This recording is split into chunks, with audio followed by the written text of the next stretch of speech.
శ్రీదేవి భాగవతము. సోతుడు సౌనకాది మహామునులకు దేవీ భాగవతాన్ని ఇలా వివరిస్తున్నాడు. శ్రీదేవి భాగవతం 2వ స్కందం. సత్యవతి జన్మ. నువ్వు చెప్పిందంతా మాకు చాలా ఆశ్చర్యాన్ని కలిగిస్తుంది. వ్యాసుడు తల్లి అయిన సత్యవతి అందుకు ముందే బిడ్డను కన్నదని తెలిసి కూడా ఆమె తల్లిదండ్రులు సంతండుకి ఎలా ఇచ్చారు? వాళ్ళు ఇస్తే మాత్రం ఆ సంతండు ఎలా పెళ్లాడాడు? ఈ సత్యవతి చరిత్ర. వ్యాసుడి జననం మాకు సవిస్తరంగా వినిపించు అని అడిగారు సూతుణ్ణి. శ్రవణోత్సాహులైన మునులు కథనోత్సాహంతో కంఠం సవరించుకుని చతుర్వర్గాలు ప్రసాదించే ఆ పరాశక్తికి నమస్కారం చేసుకుని కథ చెప్పసాగాడు సూతుడు. పూర్వం చేదీ దేశాన్ని ఉపరిచర వసువు అనే రాజు పరిపాలించేవాడు. అతని భార్య గిరిక అందచందాల మొలక, శృంగారాల చిలక. ఒకరోజు గిరిక ఋతుస్నానం చేసింది. ఆ సమయంలో ఆమెకు ఒక కుమారుణ్ణి కనాలి అనే కోరిక కలిగింది. భర్తను చేరి పుత్రుణ్ణి అనుగ్రహించమని కోరింది. కానీ ఆ రోజే పితృశ్రాద్ధం నిమిత్తం అడవికి వెళ్ళి ఒక మృగాన్ని వేటాడి తెమ్మని ఆదేశించారు పితరులు. పితృవాక్యం తప్పరాదనిగా తలచిన వసురాజు గిరికను అలాగే వదిలిపెట్టి వేట కోసం అడవికి వెళ్ళాడు. వేటకు వెళ్ళాడన్న మాటే కాని దారి పొడుగునా అతని మనోపలకం మీద గిరికే కనిపించసాగింది ఆమె సౌందర్యం. అతని మనస్సులో మదన భావాలను రేపుతూనే ఉన్నాయి. ఫలితంగా వీర్యస్ఖలనం అయిపోయింది. ఆ వీర్యాన్ని వృధా పోనివ్వకూడదు అనుకున్న వసురాజు ఒక మర్రి ఆకును దోణిగా చేసి ఆ వీర్యాన్ని అందులో ఉంచి అభిమంత్రించాడు. తనతోనే ఉన్న పెంపుడు డేగకు ఆ దోణెను ఇచ్చి దాన్ని అంతఃపురంలో ఉన్న గిరికకు అందజేయవలసిందిగా చెప్పి పంపాడు. ఆ దొన్నె పట్టుకుని ఆకాశ మార్గాన బయలుదేరింది డేగ. ఇంతలో మరో డేగ దాన్ని చూసింది. మర్యాకి దొన్నె దాని కంటికి మాంసపు ముక్కలా కనిపించింది. దాంతో అది ఆ డేగను ఎదిరించింది. అవి రెండూ పోరాడుకోవడంలో దొన్నె జారి యమునా నదిలో పడింది. దొన్నె పడిపోవడంతోటే డేగలు రెండూ తలో దిక్కుకు ఎగిరిపోయాయి.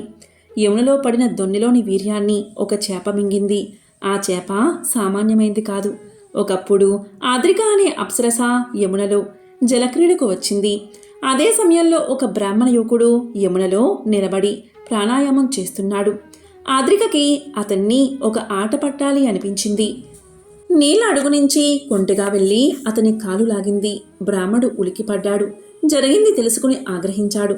చేపవైపోయి ఇలా నీళ్లల్లోనే బతుకు అని శపించాడు. దీంతో ఆద్రిక చేపగా మారింది. ఆ బ్రాహ్మణుడి కాలా వేలాపడి ప్రార్థించింది. విప్రుడు దయతలిచాడు. నీ కడుపున మానవుడు పుట్టగాని శాప విముక్తి కలుగుతుందిలే అని చెప్పాడు. ఆ చేప అయిన ఆద్రిక ఇప్పుడు వసురాజు వీర్యాన్ని మింగింది. దానికి గర్భం నిలిచింది. నెలలు నిండాయి. ఓ రోజున ఆద్రిక జాలర్లకు దొరికిపోయింది. చేప కడుపులో సొన ఉంది అనుకుని దాని గర్భాన్ని చీల్చారు జాలరులు.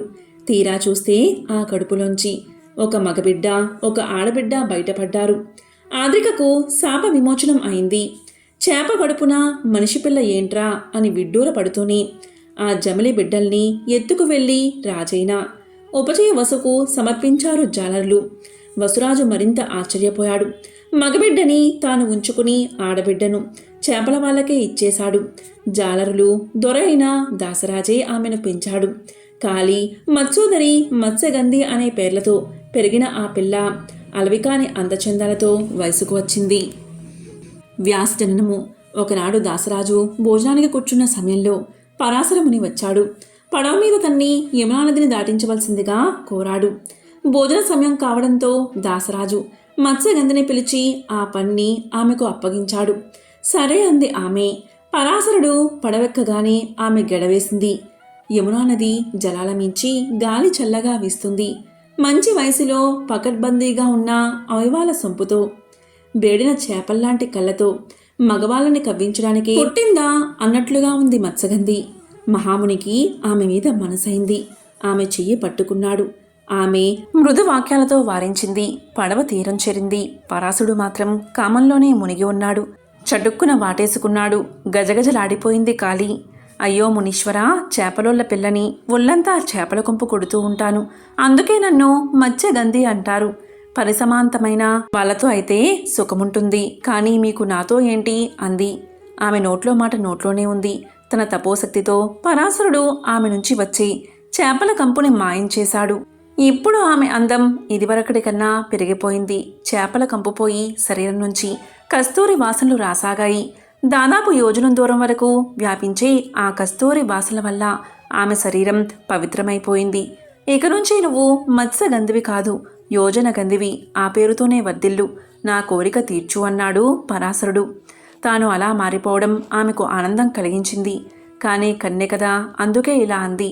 అయ్యో మునిగారు, పగటేలా ఇప్పుడేంటి చెప్పండి అంటూ ఇటు అటు జనమున్నారు. ఆ ఒడ్డున మా అయ్య ఉన్నాడు. పశువుల్లాగా పగలే ఇలాంటి పనులు నాకు నచ్చవు. మరి నువ్వు పట్టయితే రాత్రిదాకా ఆగు. మనుషులు రాత్రప్పుడు కలుసుకోవాలి, పగటి కలేక పాపమట. ఎలాకాని ఎలా ఈ గోలెందుకు చెప్పు అంది. ఆమె మాటలు సరైనవి అనుకున్నాడు పరాశరుడు. తక్షణమే పొగమంచును పుట్టించాడు. అంతటా అంధకారం అలుముకుంది. పరాశరుడి భావం అర్థమైంది ఆమెకి. అయినా నేను చూస్తే కన్నెపిల్లని, అయ్యా అమ్మాచాటు పిల్లని. నీ దారిని నువ్వు వాడుకుని వెళ్ళిపోతావు. తరువాత నా గతేమిటి? నువ్వేమీ మామూలుడువు కాదు కదా. కాదనలేక నీలాంటోది దగ్గర మొహమాటం పడితే అది కాస్త కొడుపై కూర్చుంటుంది. అప్పుడు నాకేంటి దారి? సుఖపడిపోవడం నీ వంతు, సుక్కిపోవడం నా వంతు కాకూడదు కదా. మరి దీనికేంటి ఉపాయము అని అడిగింది. నవ్వాడు పరాశరుడు. పిల్లజానా, ముందు నన్ను సంతోషపెట్టు, ముప్పు రానియను. నీకు నీ కన్యత్వం చెడకుండా వరాన్ని ఇస్తున్నాను. నీకింకా ఏం కావాలో అడుగు అన్నాడు పరాశరుడు. అయితే మనిద్దరం కలుసుకున్న ఈ సమయం ఎవరికీ తెలపకూడదు. నా కన్యత్వం చెడకూడదు. నీ వల్ల కడుపైతే మగబిడ్డే పుట్టాలి. వాడు కూడా నీ అంతటోడు కావాలి. నా ఒంటి మీది కస్తూరి వాసన నీ బతికినంద ఉండిపోవాలి అంది మత్స్యగంధి. అస్తు అస్తు తదాస్తు, నీ కోరికలన్నీ తీరతాయి. నీ గర్భవాసన విష్ణు అంశతో కొడుకు పుడతాడు. ఇక నా సంగతి చూడు అన్నాడు పరాశరుడు. యోజనగంధి అతనితో అన్ని విధాలా సంతోషంగా ఉంది. మనసు తీర్చుకున్న మహర్షి యమునలో జలకమాడి తన దారిన తాను పోయాడు. యోజనగంధికి గర్భం నిలిచింది. ముని సంపర్కం వల్ల ఆమె భాషలోనూ మాట తీరులోనూ కూడా మార్పు వచ్చింది. నెల్లు నిండేదాకా పరాశర తపోబల కల్పితమైన ఆ నెలవులోనే ఉంది. ఆ లంకలోనే మగశిశువును ప్రసవించింది. విష్ణుదేవుని అంశ కావడం వల్ల పుట్టడంతోనే వయస్కుడు అయిపోయాడు అతను. బిడ్డ, అమ్మా, తపస్సు కోసం అడవికి వెళ్తాను నేను. నువ్వు స్వేచ్ఛగా ఉండు. ఏదైనా పని పడితే తలుచుకో, తక్షణమే నీ ముందుంటాను అని చెప్పి అక్కడి నుంచి వెళ్ళిపోయాడా కుమారుడు. కొడుకు కనుమరుగు అయ్యేదాకా అలా చూస్తూ నిలబడిపోయింది యోజనగంధి. తర్వాత బిక్కుబిక్కుమంటూ ఇల్లు చేరింది. కానీ ఇంట్లో ఆమెను ఎవరూ ఏమీ అనకపోవడం ఆశ్చర్యం కలిగించింది. అదంతా ముని దయే అనుకుంది. అడవికి బయలుదేరిన కొడుకు రూపం కళ్ళకు కట్టినట్లు కనిపిస్తుందామెకు. నిట్టూరిస్తూ నిత్య కృత్యాల్లో పడిపోయిందామె. ఋషులారా, ఆమె కుమారుడే వ్యాసులవారు.